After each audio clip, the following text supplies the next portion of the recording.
नमस्कार, जय महाराष्ट्र। सर्वप्रथम मी आपल्याला गुढीपाडव्याच्या शुभेच्छा देतो। आजपासून आपलं नवीन वर्ष सुरू होतं आहे। खरं म्हणजे या शुभेच्छा आज सकाळीच मी आपल्याला दिलेल्या आहेत, पण प्रत्यक्ष आज आत्ता भेटून पुन्हा एकदा शुभेच्छा देतोय। गेल्याही वर्षी आपण गुढीपाडव्याच्या शुभेच्छा दिल्या होत्या आणि त्या सुमारास साधारणतः एक आपण अशी आशा व्यक्त केली होती, एक प्रार्थना केली होती की पुढचा गुढीपाडवा जो आहे म्हणजे आजचा, हा कोविड मुक्त वर्षाची सुरुवात करणारा असू दे। मधल्या काळामध्ये तशी परिस्थिती नक्की आपण निर्माण केली होती। त्याचं श्रेय मी आपल्या शासकीय यंत्रणा म्हणजे मग डॉक्टर्स, आरोग्य कर्मचारी, पोलीस वगैरे, महसूल यांच्या बरोबरीने आपल्याला सुद्धा त्याचं श्रेय देतोय। साधारणतः डिसेंबर, जानेवारी, फेब्रुवारीपर्यंत आपण कोविडवरती चांगलं नियंत्रण मिळवलं होतं। मग गेल्या वर्षीचा गुढीपाडवा म्हणजे साधारणतः हाच काळ आणि या वर्षीचा याच्यामध्ये नक्की फरक काय झालेला आहे? फरक खूप झालेला आहे। मधल्या काळात जे आपल्याला वाटत होतं की हे युद्ध आपण जिंकत आलेलो आहोत, त्या युद्धाला पुन्हा एकदा सुरुवात झालेली आहे आणि ही सुरुवात अशी तशी नाही आहे, तर फार भयानक पद्धतीने ही रुग्णवाढ झालेली आहे। भयानक पद्धतीने म्हणजे आजचा जो आकडा आहे रुग्णांचा, तो आजपर्यंतचा सगळ्यात उच्चांक गाठणारा हा आकडा आहे। जवळपास 60,212 एवढे कोविड पॉझिटिव्ह रुग्ण आज आपल्या राज्यामध्ये नोंदवले गेलेले आहेत। 60,212 म्हणजे फार भीतीदायक ही परिस्थिती आहे।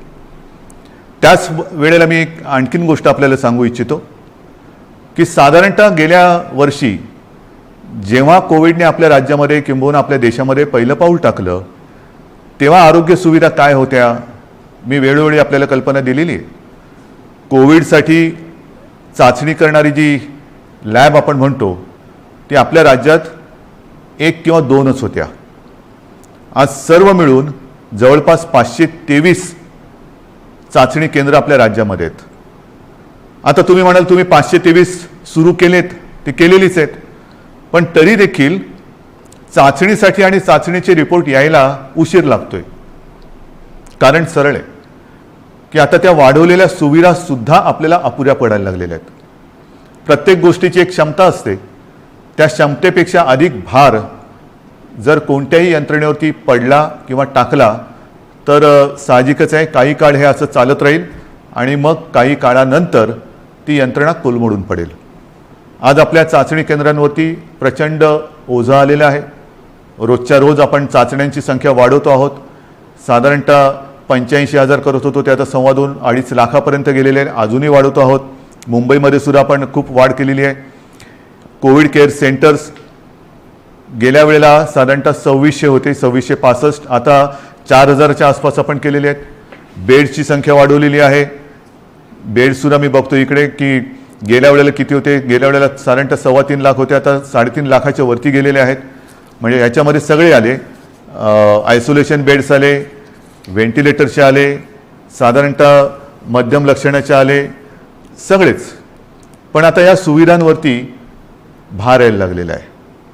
मधल्या काळात आपल्याला कल्पना आहे की आपण MPSC 10वी आणि 12वी या विद्यार्थ्यांच्या आयुष्याची खेळ व्हायला नको म्हणून या परीक्षा आपण पुढे ढकललेल्या आहेत। या परीक्षा आपण पुढे ढकलू शकलो, कोविडची लाट कमी झाल्यानंतर ते आपण घेऊ शकतो, पण आपली जी परीक्षा सुरू आहे ती परीक्षा मात्र आपण पुढे ढकलू शकत नाही। माझे तर म्हणणे लवकरात लवकर त्याच्यामध्ये आपल्याला उत्तीर्णच व्हावंच लागेल। आज चहूबाजूने आपल्यावरती दडपण येते, ऑक्सिजनची कमतरता जाणवते। मी मुद्दामून आपल्याला हे सांगतोय याचं कारण की मी गेले काही दिवस समाजातील प्रत्येक घटकाला सोबत घेण्याचा प्रयत्न करतो आहे, त्यांच्याशी चर्चा संवाद करण्याचा प्रयत्न करतो आहे, सगळ्यांचं एकमत करण्याचा प्रयत्न करतो आहे।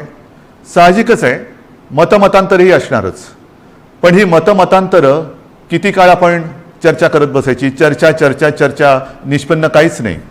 हे आता परवडणारं नाही आहे. कारण हा जो कालावधी आहे, हा जो वेळ आहे, हा एकदा जर का आपल्या हातातून निघून गेला तर मग आपल्या मदतीला कोणी येऊ शकणार नाही. आणि ही सगळी परिस्थिती आता मी जी तुम्हाला सांगतो आहे, साधारणतः आज आपल्या राज्यामध्ये 1200 मेट्रिक टन ऑक्सिजनचं उत्पादन दर दिवशी होतं. 1200 मेट्रिक टन. आजच्या घडीला आपण 100% ऑक्सिजनचा वापर हा पूर्णपणे आरोग्य सुविधांसाठी, म्हणजे ज्यांना कोविडमध्ये ऑक्सिजनची आवश्यकता आहे, प्राणवायू, त्यांच्यासाठी वापरतो 100%.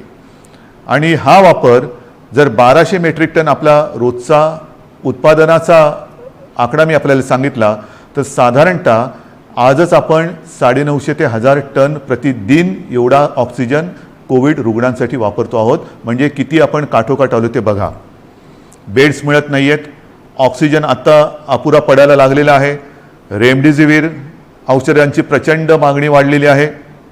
रेमडेसिवीरचं सुद्धा मधल्या काळामध्ये मागणी एकदम खाली गेली आणि ती खाली गेल्यानंतर कंपन्यांनी उत्पादन जवळपास कमी केलं किंवा ना थांबवलं. अचानक मागणी वाढली आणि मागणी वाढल्यानंतर हे औषध पुन्हा तयार करायला साधारणतः त्याला, हे त्यांच्या शब्दात जे मला थोडंफार कळतं आहे, समजतं ते मी तुम्हाला सांगतोय, की ते औषध मॅच्युअर व्हायला 2 ते 3 आठवडे लागतात. आता तेवढा कालावधी त्याला द्यावा लागतो. आता हळूहळू हा पुरवठा आपल्याकडे सुरू झालेला आहे. आपण ही औषधं कुठेही कमी पडू देणार नाही. जिथून मिळतील तिथून आपण घेतो आहोत.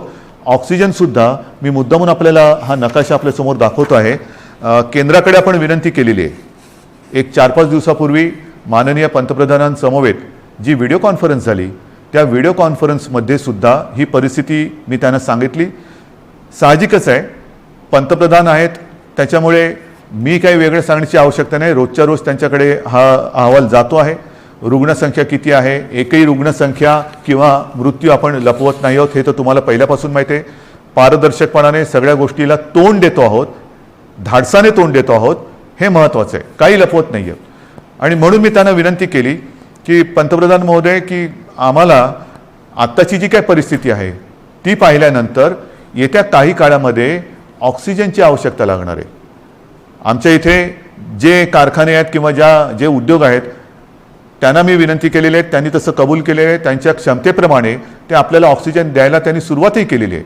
पण तरी देखील आपल्याला अधिकचा जो ऑक्सिजन लागणार आहे तो आम्हाला इतर राज्यातून आणण्यासाठी परवानगी द्या आणि ती वाहतूक सोयीस्कर होईल ह्याच्यासाठी सुद्धा मदत करा.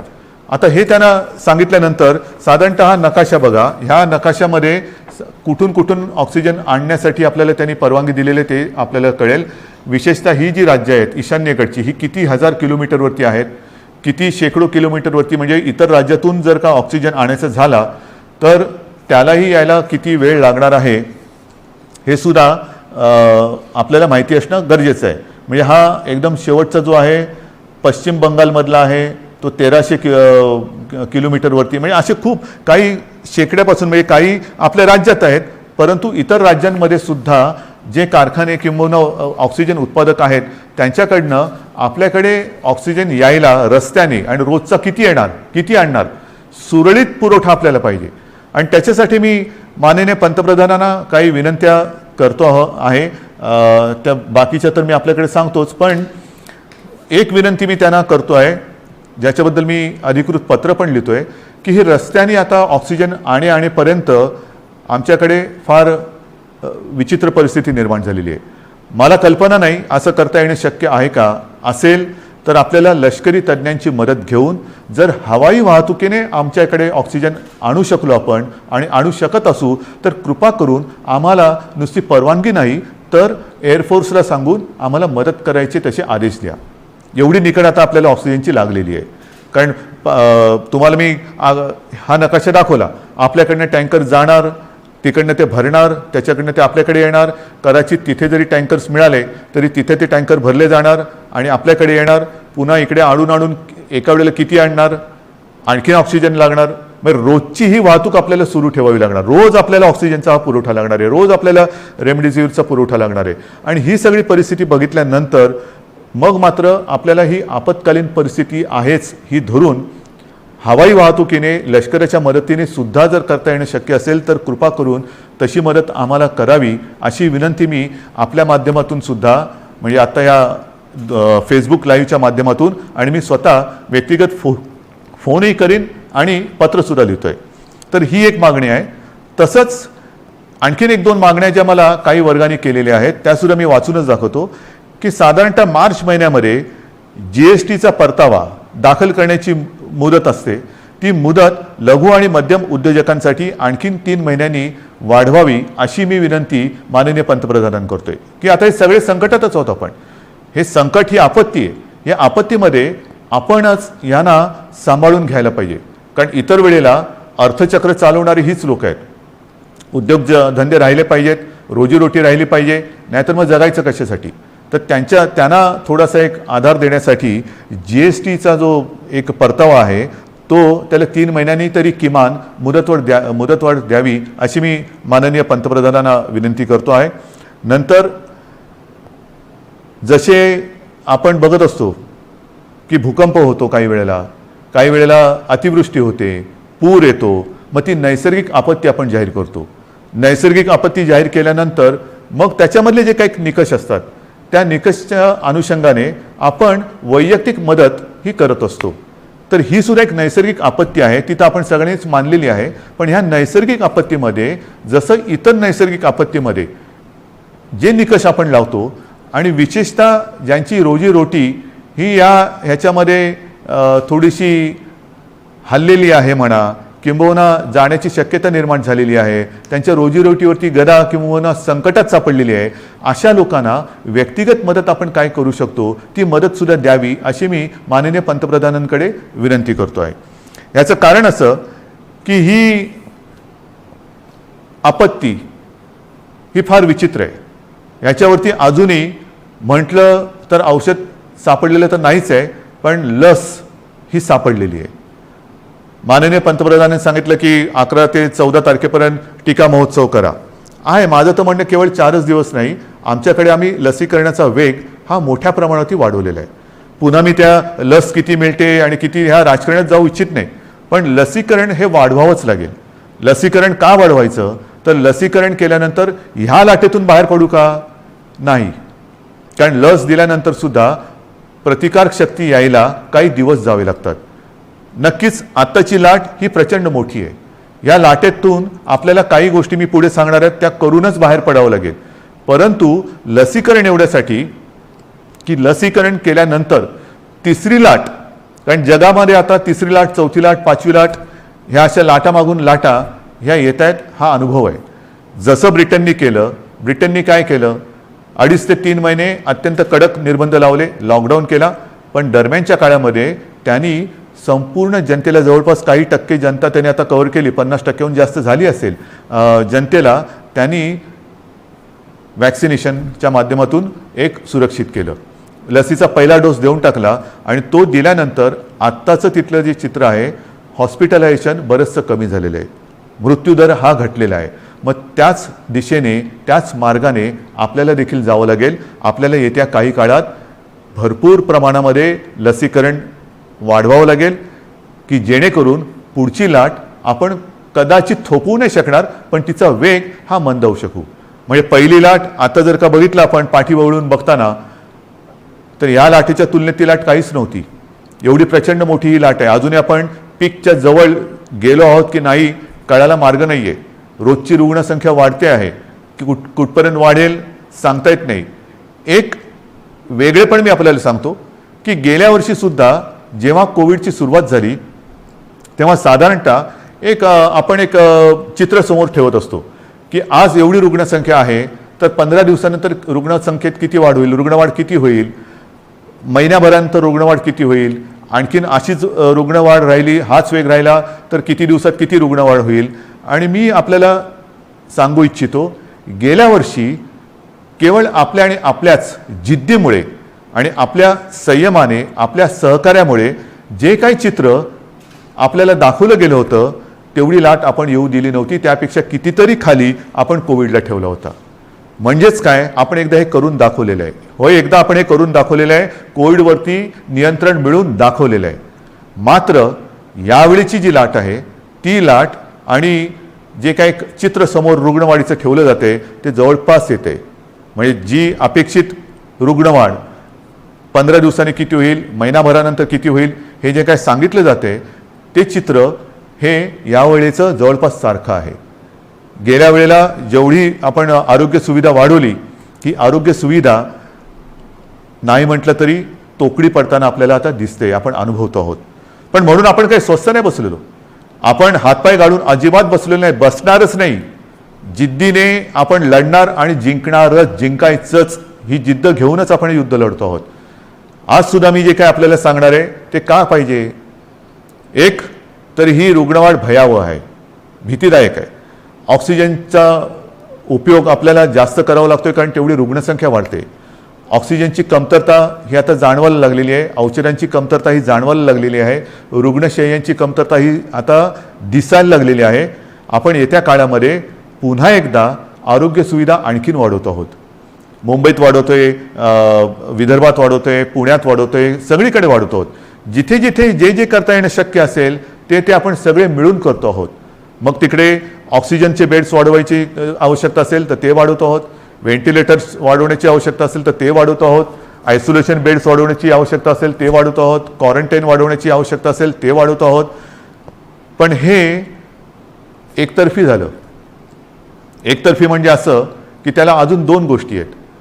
ही आरोग्य सुविधा वाढवल्यानंतर प्रत्यक्ष उपचार करण्यासाठी आपल्याला डॉक्टर्स लागणार. डॉक्टर्ससाठी सुद्धा आपले प्रयत्न चालू आहेत. आत्ता नवीन जे विद्यार्थी आपले उत्तीर्ण झालेले आहेत त्यांना आपण आवाहन करतो आहोत की तुम्ही पण या, त्यांचीसुद्धा आपण आरोग्याची काळजी घेणार आहोत, त्यांनासुद्धा आपल्यासाठी आपल्यासोबत घेणार आहोत. त्याचबरोबरीने मी जसं गेल्या वर्षी एक आवाहन केलं होतं की निवृत्त झालेले काही डॉक्टर्स किंवा डॉक्टर कधी तसे निवृत्त होतच नाहीत, पण परिचारिका असतील, आरोग्य कर्मचारी असतील, त्यांनासुद्धा मी आवाहन करतो आहे की तुम्हीसुद्धा पुन्हा एकदा ह्या महाराष्ट्रावरती कोसळलेल्या नैसर्गिक संकटात मदतीला, नुसतं मदतीला नाही मी म्हणत, लढायला पुढे या, लढण्यासाठी पुढे या. सर्व स्वयंसेवी संस्था आहेत, सेवाभावी संस्था आहेत, व्यक्ती आहेत, त्यांनासुद्धा मी आवाहन करतोय की आता वेळ आलेली आहे, तुम्हीसुद्धा या. जे जे आपण करता येणं शक्य असेल आणि जे जे तुम्ही करू शकाल ते करण्यासाठी आणि हे युद्ध जिंकण्यासाठी तुम्ही सरकारच्या सोबत या. बांधवांनो आणि भगिनीनो, ही उणीधुणी काढण्याची वेळ नाही आहे. मी गेल्याही वेळेला सांगितलं होतं, सर्व राजकीय पक्षांना पुन्हा एकदा आवाहन करतो आहे की उणीधुणी काढत बसू नका. आता जर का उणीधुणी काढत बसलो तर महाराष्ट्र आपल्याला माफ नाही करणार.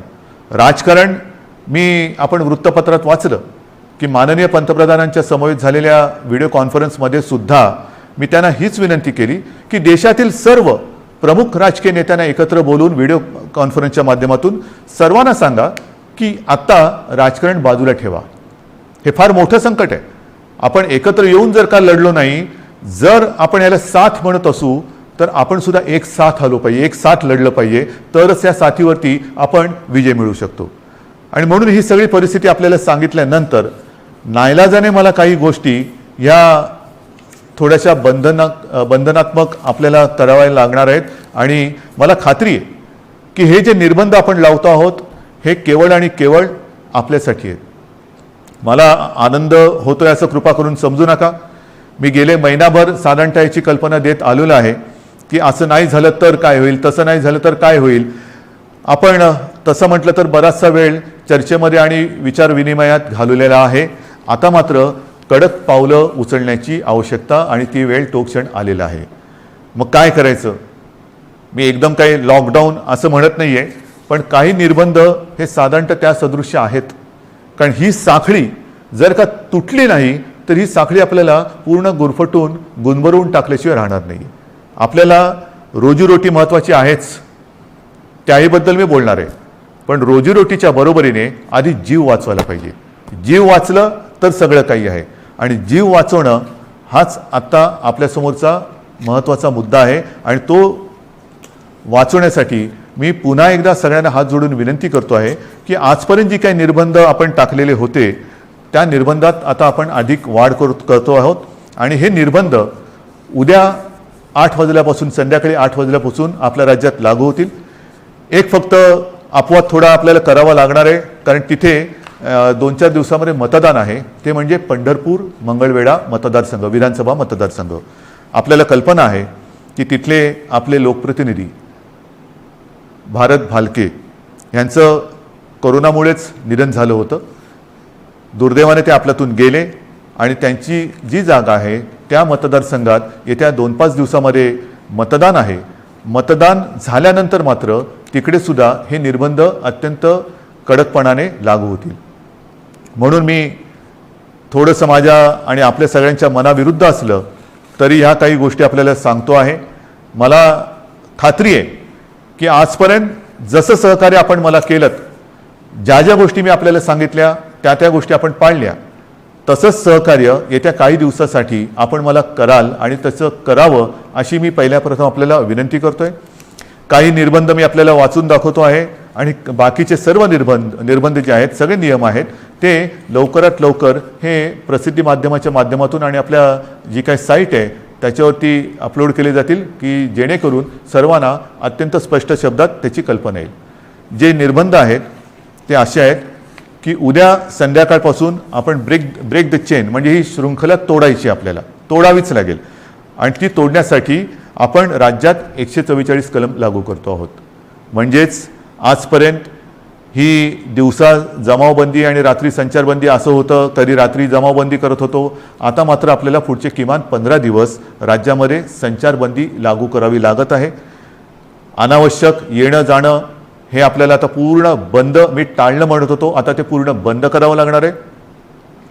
कोणत्याही व्यक्तीला अतिआवश्यक काम किंवा योग्य कारण नसेल तर घराबाहेर आपण आता पडू द्यायचं नाही आहे. मी तर विनंती करतोय की हे मी नियम सांगतोय, पण मला आपल्याकडनं उलटं पाहिजे की जसं एक शब्द आहे जनता कर्फ्यू, जनता ठरवते की नाही आम्हीच आता हे करणार किंवा हे करणार नाही, तसं तुम्ही ठरवायचं आहे की नाही ना आता तसं अनावश्यक काही काम आणि आहे ना बाहेर संकट, तर मग मीच कारण नसताना घराबाहेर पडणार नाही. मी आता करोनाला मदत करणार नाही, मी सरकारला मदत करणार, मी माझ्या नागरिकांना मदत करणार. आपल्याला आता प्रत्येकाने ठरवलं पाहिजे की कोणाला मदत करायची, करोनाला मदत करायची की करोना विरुद्ध लढणाऱ्या सरकारला आणि माझ्या माता भगिनींना आणि बांधवांना मदत करायची. हा निर्णय आता ज्यांनी त्यांनी घ्यायचा आहे की करोनाला मदत करणारे कोण आहेत आणि करोना विरुद्ध लढणारे कोण आहेत, करोना दूत कोण आहेत आणि कोविड योद्धे कोण आहेत, हे आता आपल्याला आता कळणार आहे. आणि म्हणून मला असं वाटतं की काही गोष्टी ज्या आहेत त्याच्यात आवश्यक कॅटेगरी सेवा व उपक्रम वगळून सर्व आस्थापना, सार्वजनिक ठिकाणे, इतर सेवा बंद राहतील. सकाळी 7 ते रात्री 8 ह्या काळामध्ये आपण अत्यावश्यक सेवा ज्या आहेत त्या चालू ठेवणार आहोत. एक गोष्ट मी मुद्दामून सांगतोय की आपण सार्वजनिक वाहतूक व्यवस्था बंद करत नाही आहोत, म्हणजे लोकल्स बंद करत नाही आहोत, बस सेवा बंद करत नाही आहोत. मात्र त्या केवळ आणि केवळ अतिआवश्यक कामासाठीच वापरल्या जातील. आणि त्यातून त्या चालू का ठेवतोय तर जीवनावश्यक सेवा सुविधा देणारा जो कर्मचारी वर्ग आहे त्याचं येणं जाणं, कारण त्या जर का बंद पडल्या म्हणजे पाणी आहे, आपले सफाई कामगार आहेत, त्यांना कुठेही तसं आपण सांगू शकत नाही वर्क फ्रॉम होम, घरी राहा आणि शहर स्वच्छ करा, घरी राहा आणि शहराचा पाणी पुरवठा सुरळीत ठेवा. नाही, त्यांना संकट असो वा नसो आपल्यासाठी, आपल्याला सेवा सुविधा देण्यासाठी रोज कामावर यावंच लागणार आहे. आणि म्हणून त्यांची ये जा ही सुलभतेने व्हावी म्हणून आपण पब्लिक ट्रान्सपोर्ट हे चालू ठेवतो आहोत. आणि त्याच्यामध्ये सुद्धा आवश्यक कॅटेगरी कोणती धरलेली आपण साहजिकच आहे, रुग्णालय आहेत, दवाखाने आहेत, वैद्यकीय विमा, औषधी कंपन्या, औषधी दुकाने, वैद्यकीय सेवा देणारे काही डीलर्स आहेत, वाहतूक सप्लाय चेन आहे, लस उत्पादक व वाहतूक करणारे, कारण लस उत्पादक त्यांच्यासाठी वायल्स लागतात, त्यांचे कारखाने उघडे राहतील, त्यांची वाहतूक ये जा करणारे वाहन आहेत ती चालू राहणार आहेत, मास्क, जंतुनाशक उत्पादक, वितरक, वैद्यकीय कच्चा माल सगळे. त्याचप्रमाणे जनावरांशी जे संबंधित आहेत म्हणजे आपले कृषीची जनावरं आली, शहरामध्ये आपले ज्याला आपण पाळीव प्राणी म्हणतो त्यांच्या संबंधितली दुकानं, त्यांची दवाखाने हे उघडे राहतील. शीतगृहे, वेअरहाऊसिंग, हवाई वाहतूक, रेल्वे, बस, ऑटो, विविध देशांची राजनैतिक कार्यालय. नंतर तोंडावरती पुन्हा पावसाळा आलेला आहे. एप्रिल तर अर्धा गेला, येत्या 1.5 महिन्यामध्ये पाऊस येणार. पावसाळ्याची जी काही कामं आहेत ती पावसाळी पूर्वच करावी लागतात. तर ती पावसाळ्यासाठीची पावसाळीपूर्वीची जी कामं आहेत ती सगळी चालू राहतील. त्याच्यानंतर बँक्स, रिझर्व्ह बँक इंडिया आणि त्यांच्याशी संबंधित सगळे सेबीने मान्यता दिलेली कार्यालय आहे, दूरसंचार सेवा व त्यांच्याशी संबंधित देखभाल व दुरुस्ती करणारे, ह्या सगळ्या गोष्टी, ई कॉमर्स असेल, ह्या सगळ्या आहेत. त्याच्यानंतर अधिस्वीकृतीधारक पत्रकार, त्यांनासुद्धा आपण त्यांना मुभा दिलेली आहे जाण्या येण्याची. पेट्रोल पंप चालू राहतील, पेट्रोलियम उत्पादन आहेत, कार्गो सेवा, डेटा सेंटर्स, IT सेवा, शासकीय व खाजगी सुरक्षा मंडळं, ह्या सगळ्या गोष्टी ह्या आपण चालू ठेवतो. हे आहेत, बऱ्याच गोष्टी आहेत. त्याची संपूर्ण मी आता वाचत नाही आहे, पण ह्या गोष्टी ह्या प्रसिद्धी माध्यमाच्या माध्यमातून आपल्याकडे येतील. त्याबरोबर आता अपलोड पण केल्या जातील. तेवढ्या आणि तेवढ्याच चालू राहतील. बाकीची कृपा करून मी आपल्याला विनंती करतो आहे की ह्या सेवा किंवा इतर काही आपली वाहतूक आहे ती बंद राहणार आहे. बांधकामामध्ये सुद्धा आणि इतर जे काही उद्योग आहेत त्यांना सुद्धा मी सांगतोय की तुम्ही सुद्धा जिथे जिथे तुमच्या साईट्स आहेत, एक तर त्या साईटवरती तुमच्याकडे सुविधा असेल तर तुमच्या कर्मचाऱ्यांची सोय तिथल्या तिथे करा. त्यांना उगाचच तिथून त्यांच्या घरी, त्यांच्या घरातून तिथे, म्हणजे कोविडची ये जा जशी व्हावी तशी त्यांची ये जा होऊ देऊ नका. त्यांच्या माध्यमातून कुठे कोविड पसरू देऊ नका. त्यांच्या आरोग्याची खबरदारी घ्या. जर का करायची तुमच्या कॅम्पसमध्ये सुविधा नसेल, पण काही उद्योग असे आहेत की त्यांनी त्यांच्या कर्मचाऱ्यांची एक वसाहतच वसवलेली आहे. ठीक आहे, तो कारखान्यात येईल, तिथून त्याच्या वसाहतीत जाईल, तिथून पुन्हा इकडे. एवढ्या पुरतं वाहतुकीची व्यवस्था तुम्ही करू शकत असाल तर तुमचा उद्योग चालू ठेवायला काही हरकत नाही आहे. आपल्याला अनावश्यक सगळ्या गोष्टी, सगळी ये जा ही थांबवायची आहे. म्हणून कृपा करून अनावश्यक गोष्टी ज्या आहेत त्या टाळायला पाहिजे. आता हॉटेल्स, रेस्टॉरंट यांना सुद्धा आपण त्यांच्यावरती पूर्वीप्रमाणेच निर्बंध असतील आणि टेक अवे व होम डिलिव्हरी एवढंच करता येईल. कर्मचाऱ्यांना लसीकरण आता हे बंधनकारक आहे. रस्त्यावरच्या खाद्य विक्रेत्यांना सुद्धा त्यांना आपण का परवानगी देतोय की अनेक गोरगरीब असे आहेत की ज्यांच्याकडे एकेका खोलीत ते 5-5, 7-7, 8-8 लोक राहतात. एका खोलीत एवढे लोक राहतात, त्यांच्याकडे स्वयंपाकघराची सोय नाही. मग बाहेर त्यांना खावं लागतं आणि मग ते खाणार कुठे? जर रेस्टॉरंट्स आणि इतर ज्या काही गोष्टी आहेत त्यांना आपण टेक अवे घरी पार्सल नेण्यासाठी परवानगी देत असू, तर रस्त्यावरच्या खाद्य विक्रेत्यांना सुद्धा सकाळी 7 ते रात्री 8 या वेळेमध्ये तिथल्या तिथे नाही, त्यांनी सुद्धा ते पॅक करून जो कोणी गोरगरीब येईल त्याला ते देण्याची व्यवस्था करावी. आपल्याला गर्दी टाळायची आहे आणि अनावश्यक वाहतूक तर नाहीच पाहिजे. ह्याच्यामध्ये आवश्यक सेवेसाठी लागणारे उत्पादन करणारे उद्योग हे पूर्ण क्षमतेने चालू ठेवण्यात येतील आणि या उत्पादनांची निर्यात करणारे उद्योगसुद्धा चालू ठेवण्यात येतील. आपल्याला ह्या सगळ्या गोष्टींची मी कल्पना देतो आहे. आता हे झाल्यानंतर काही गोष्टी अशा आहेत की बाबा हे सगळं तुम्ही निर्बंध सांगितले, मग आमच्यासाठी तुम्ही काय करणार? रोजीरोटीचं काय? मी मगाशी आपल्याशी बोलताना बोललो की माननीय पंतप्रधानांना आपण सांगतो की नैसर्गिक आपत्तीत व्यक्तिगत लाभ जसे आपण देऊ शकतो त्या अनुषंगाने काही लाभ ह्या नैसर्गिक आपत्तीत द्यावे अशी माझी विनंती आहे. मात्र राज्य सरकार म्हणून अन्न सुरक्षा जी आपली योजना आहे त्या योजनेअंतर्गत जे सगळे लाभार्थी आहेत या लाभार्थ्यांना प्रति व्यक्ती 3 किलो गहू आणि 2 किलो तांदूळ याप्रमाणे 1 महिना आपण आता मोफत धान्य देणार आहोत पुढच्या 1 महिन्यासाठी. म्हणजे कुठेही आपण त्यांची कदाचित रोजी ही मंदावली असेल पण रोटी थांबू देत नाही आहोत. त्यांच्यासाठी अन्नधान्याची व्यवस्था आपण करतो आहोत आणि याच्यामध्ये नोंद केलेले जे आपल्याकडे लाभार्थी आहेत त्यांची संख्या साधारणतः 7 कोटी आहेत. म्हणजे 7 कोटी जे आपले नागरिक आहेत ह्या वर्गात मोडणारे त्यांना आपण पुढच्या महिन्यामध्ये म्हणजे आजपासून जेव्हापासून ही बंधन उद्यापासून सुरू होतील 1 महिना प्रत्येकी 3 किलो गहू आणि 2 किलो तांदूळ याप्रमाणे 1 महिना मोफत आपण धान्य देणार आहोत. तसंच आपल्याला सर्वांना कल्पना आहे सरकार आल्यानंतर आपण 10 रुपयात शिवभोजन थाळी ही गोरगरिबांसाठी सुरू करण्याची योजना जाहीर केली. ती जाहीर केली, योजना सुरू झाली आणि कोविड आला. मग काय करायचं? तर ही योजना कोविड आल्यानंतर आपण 10 रुपयाची जी एक शिवभोजन थाळी होती ती 5 रुपयावरती आणली आणि साधारणतः मी तोही आकडा सांगितलेला आहे. आतापर्यंत काही कोटी लोकांनी ह्या थाळीचा लाभ घेतलेला आहे. आता आपण ही शिवभोजन योजना जी आहे ही जी थाळी आहे ती 10 रुपयाची थाळी आपण 5 रुपयात केली होती. आता पुढचा 1 महिना शिवभोजन आपण मोफत देणार आहोत. 2 लाख थाळ्या जवळपास आपण रोज देतो. ह्या 2 लाख थाळ्या म्हणजे हे शिवभोजन आपण हे मोफत देणार आहोत गोरगरिबांसाठी. म्हणजे सांगतात ना की तुम्ही लॉकडाऊन करताय पण रोजीरोटीचं काय, तर रोजी थोडीशी मंदावणार आहे. मी पुन्हा एकदा सांगतो, मला कल्पना आहे, पण रोटी कुठे आपण थांबू देत नाही. ही संपूर्ण व्यवस्था, हा सगळा जो काय मी भार नाही म्हणत, हे कर्तव्य जे आहे ते कर्तव्य आपलं सरकार हे समर्थपणाने सांभाळणारच. भार हा पडणार सरकारवरती, जसा तुमच्यावरती पडतोय तसा सरकारवरती पडतोय, पण सरकार हा आपल्या सगळ्यांच्या आशीर्वादाने भार सोसणार आणि सोसायला ते समर्थ आहे. त्याचप्रमाणे आणखीन काही योजना आहेत. मी आता हे वाचतो. संजय गांधी निराधार योजना, श्रावणबाळ आणि केंद्र पुरस्कृत इंदिरा गांधी राष्ट्रीय वृद्धापकाळ निवृत्ती वेतन योजना, इंदिरा गांधी राष्ट्रीय विधवा निवृत्ती वेतन, इंदिरा गांधी राष्ट्रीय दिव्यांग निवृत्ती वेतन योजना, या 5 योजनेतील लाभार्थ्यांना 2 महिन्यांकरता प्रत्येकी 1000 रुपये आर्थिक सहाय्य आपण आगाऊ देतो आहोत. म्हणजे आधी देतो आहोत, नंतर नाही, आत्ता आधी देतो आहोत. आणि ह्याचे साधारणतः लाभार्थी हे किमान 35 लाख आहेत. म्हणजे वरती मी जसं सांगितलं तुम्हाला की दारिद्र्य रेषेखालील कुटुंब आहेत, काही निराधार महिला आहेत, वयोवृद्ध आहेत, दिव्यांग आहेत, असंघटित क्षेत्रातील नागरिक आहेत, कामगार आहेत, रिक्षाचालक आहेत, आदिवासी समाज, यांच्यासाठी आपण 3 किलो गहू आणि 2 किलो तांदूळ ही योजना जाहीर केली.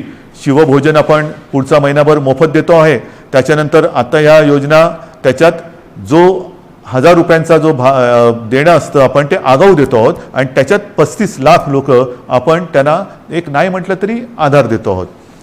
नंतर महाराष्ट्र इमारत व इमारत कामगार कल्याणकारी जे मंडळ आहे, त्या मंडळामध्ये राज्यातील नोंदणीकृत बांधकाम कामगार जे आहेत त्यांना 1500 रुपये, हे 1500 रुपये आपण अर्थसहाय्य देतोय प्रत्येकी.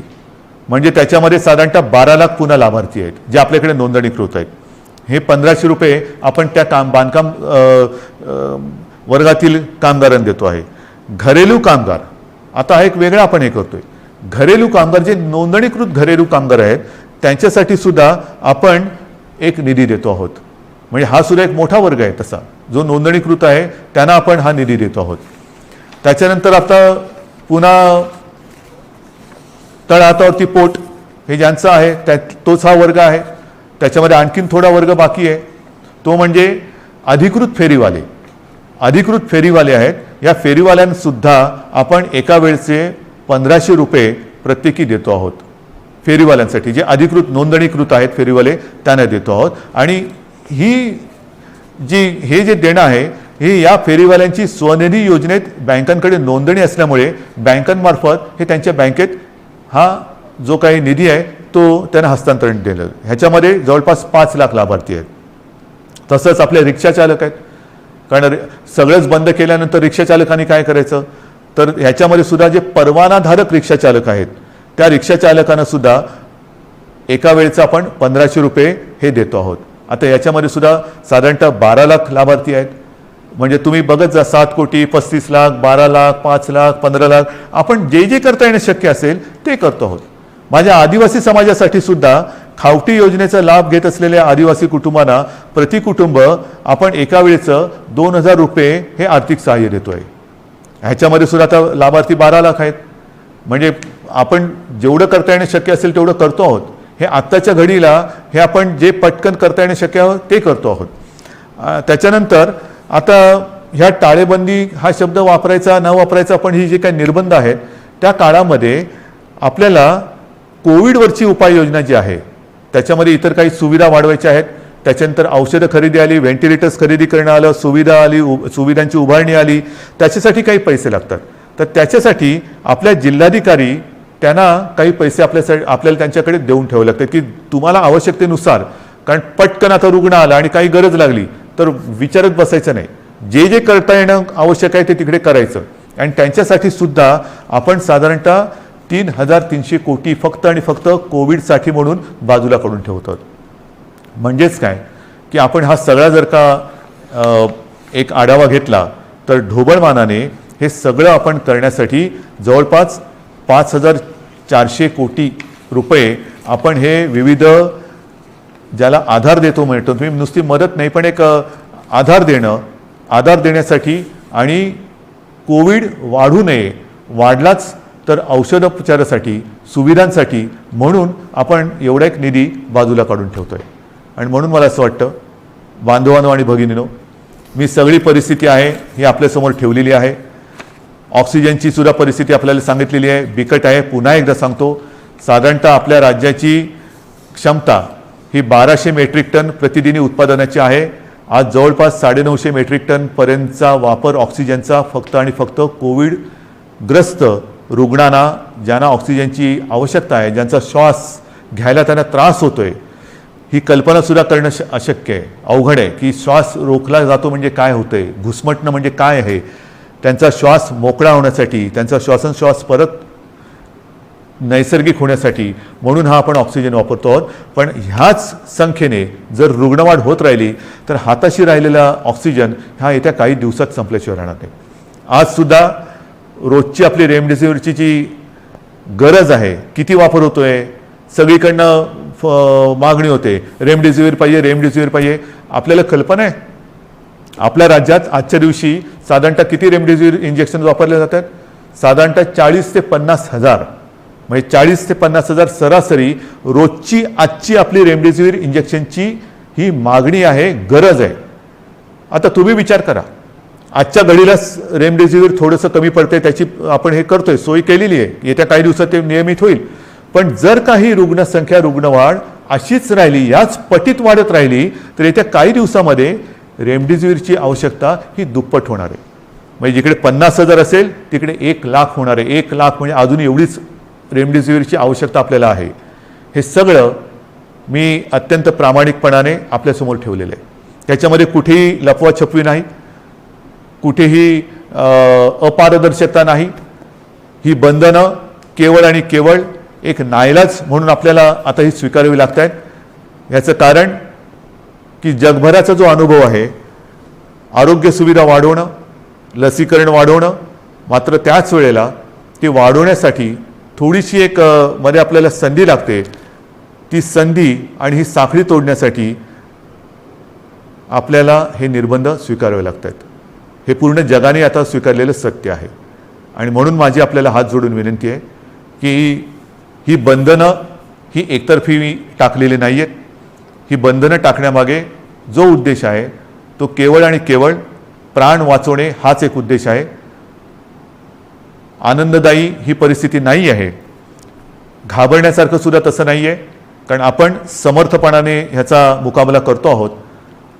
आजपर्यंत जे सहकार्य आपण मला केलं, जसं मला आपल्या कुटुंबातील एक आपण मानता, त्याच तळमळीने आणि त्याच प्रेमाने आणि त्याच आपुलकीने माझ्यावरती मी पुन्हा सांगतो, टीका करणारे किती करत असले तरी त्या टीकेची पर्वा न करता आपल्याशी जी माझी बांधिलकी आहे त्या बांधिलकीला स्मरून आणि तिला जागून मी केवळ आणि केवळ माझ्या राज्याच्या, माझ्या माता भगिनींच्या, माझ्या बांधवांच्या हितासाठी ही निर्बंध आपल्यावरती थोडीशी लादत आहे.